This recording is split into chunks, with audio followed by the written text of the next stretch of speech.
C'est-à-dire le moment donc ndenga bomesana ko landanga na www.botestv.com na émission na bino Beau Musique et lelo Beau Musique en tout cas c'est lengia le big manager Ado Panzo mfuma Congo mwana mfumu Kimbangu MM Monique Mukazi yo yebo sur la kitoko na elle périodiste donc toza elongo et aujourd'hui de tolobaka ka émission eza pona ko lakisa bino comment la musique congolaise au marché comment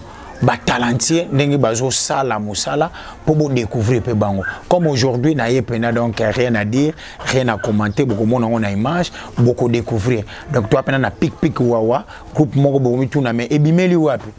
rien à dire parce que bazala déjà ba beta déjà ba continuer ko beta et différence na bango ezaka kaka non ezate que chéri la muka ba ceux qui sala ça c'est trop je sais pas quoi dire malgré bango pe kuna ba beta musique na bango mais bo changer pe pour pic wawa ezamabe bango na niveau international papa Hubert Mwando yango na ko loba troté na ki ko pesa bombote pour découvrir na moni bango vont ba ancien peu bazali opé ba yemba ba beta donc na ki maman pesa mbote bonjour na c'est peu le mon abino merci à toi surtout na moni pendant que bateau yo baza pendant na oreille musicale moko international pic wawa obike kombo wana na komona ngo on komoma ba dessin ni memo ka mindele bo expliquer na pic wawa elobi na nini pic wawa na ndenge biso toza ba bantu ouais biso toza ba bantu to ba noir to ba africain et toza sous na Congo central donc toza tellement riche toza riche ya riche donc wawa na ngelo ba iloko yo et tu l'as raté quoi c'est il faut qu'il y ait mbang et oui mais la raté pic eza ndenge na lobaki liboso toza ba bantu donc tozo reconnaître oyo ba setre na biso ba koko na biso po toza pena ba pic mais oyo bazana ba forêt équatoriale bana ba difficulté mambodele toujours na ndenge ko soutenir eloko oyo ke biso eza makila eza po eza donc ils en attirent. Oui, si je comprends mieux parce que tu vois que maison mère, BCBG, Benesco Bobi Caractère, vous valoriser la culture congolaise et africaine en général. Ouais, donc on a CP na moni Randi. Merci à toi. Donc on a moni au Fumanazé da CP là. Mais et là comme na moni ya malamu, je sais pas nga moni au malamu et puis ça joue à terre nga moni au malamu. Bozana mana ba texte na bino différence vous mesali. Et pourquoi pas vous plonger kaka na rythme kaka ya ba vena biso ba jibe ba wera ba nyoka longo ba kofiolo mide pourquoi pas na bito sona mutako répondre na question dit Roger na moni pena dit Roger donc merci vraiment pour la parole na moni o lobelo mo beza très capital ouais par rapport ya ko kende ou to ko kende parce que oui, on a tué musique ni zo betale là chez biso. Ouais. Et puis le beto ça bina bakilelo. Au banda to yebi ba musique ya mona na yo kara no aka cacher mo bana na yi musique na biso no aka décacher. Ka. Le babo makasi pena ba yo. Oui, makasi to betale. Ka. Détend donc détend. Et moye mais wana chacho. Grand prêtre Kimi Kingandi, Sali Boy. Ce sont de la musique qui a un message exact quoi.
donc biso to limite wana pona yo message c'est le concept nanga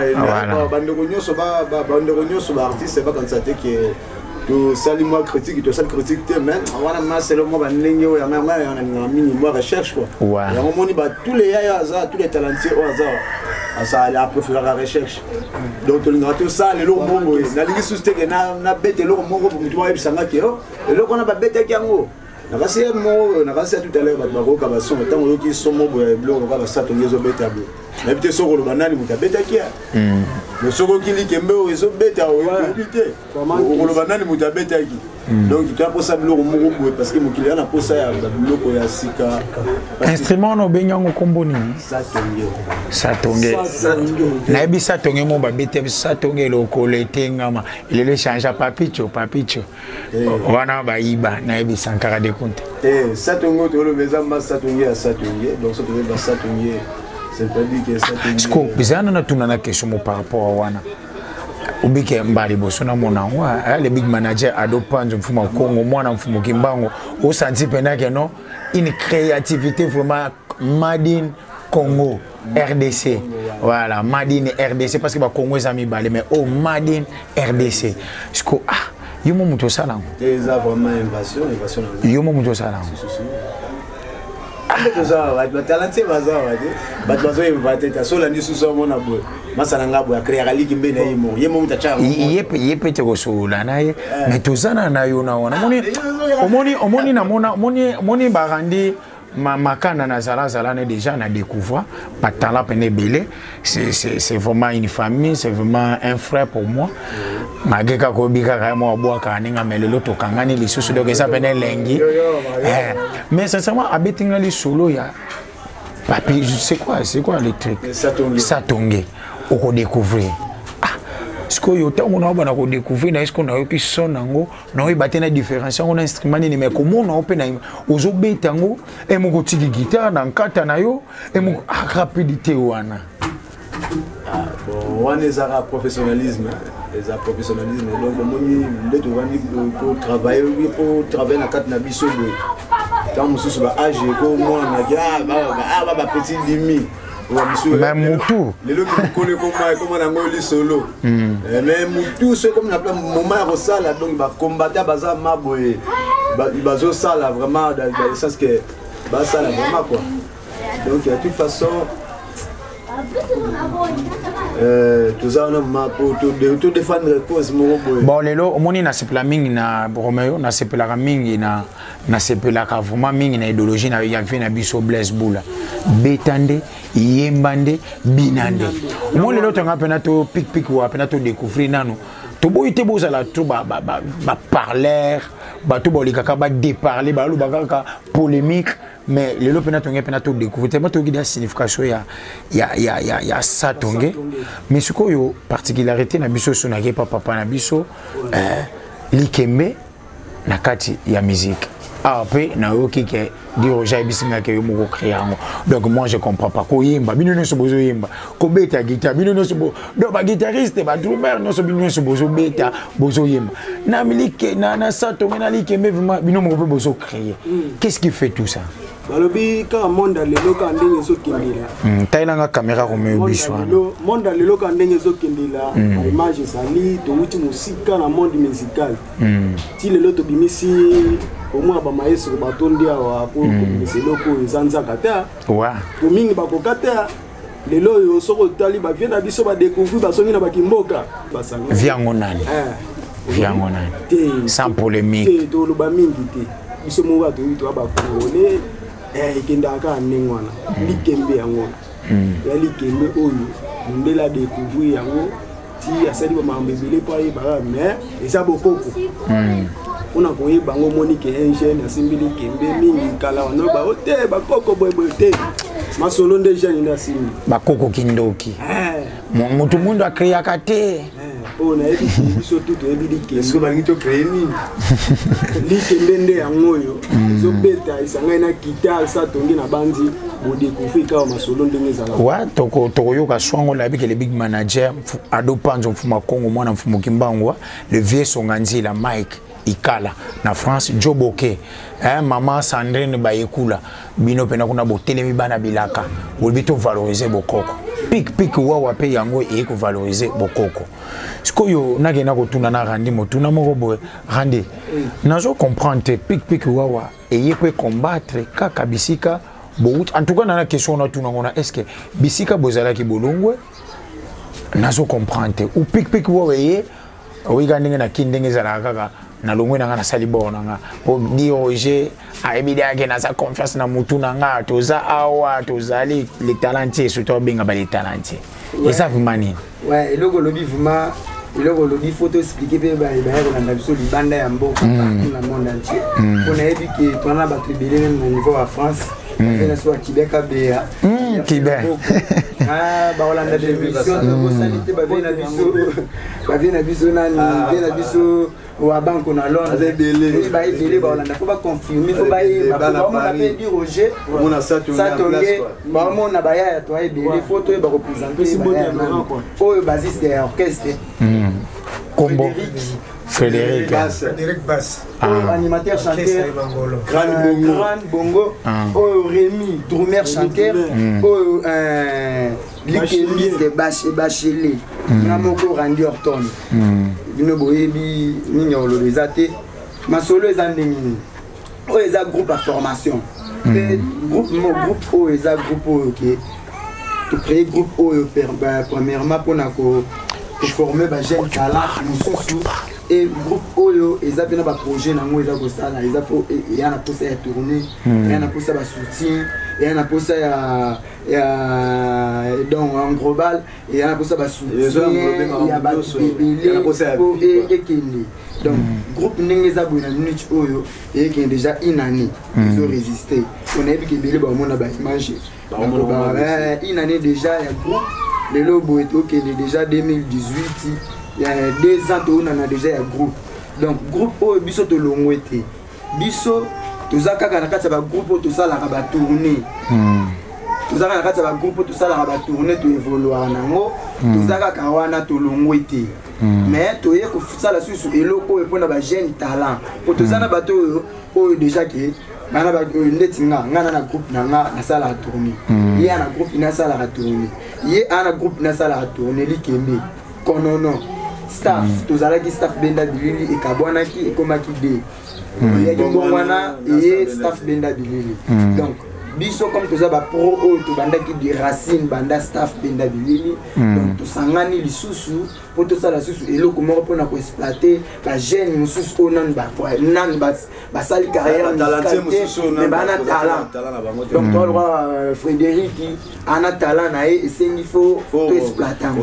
donc to exploiter on a ndenge to exploiter staff benda bilili donc ndenge pe exploitaka konono et puis konono pe bani partout donc question poser nga réponse na zomselio yango. OK, merci beaucoup. Je pense qu'il y a une polémique tellement que les jeunes qui sont babi que non ba talent vont mes alliés. Tikape to jape to kolisa pe to bimisa pe bande ko misusu. En tout cas Congo ce que ça na bato boye moi je veux que vous applaudiez parce que c'est pas donné à tout le monde surtout dans beaucoup ya Congo to vivre mais ce que na ko moni na moni basiste na moni ngazuyemba na bike na ko pesa yema loba mais le pena to ko loba mingi parce que betande yembande binande idéologie afrique ah viona loba na ebia ngapela ngabongo hermo ko bina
wana pona yo c'est le concept nanga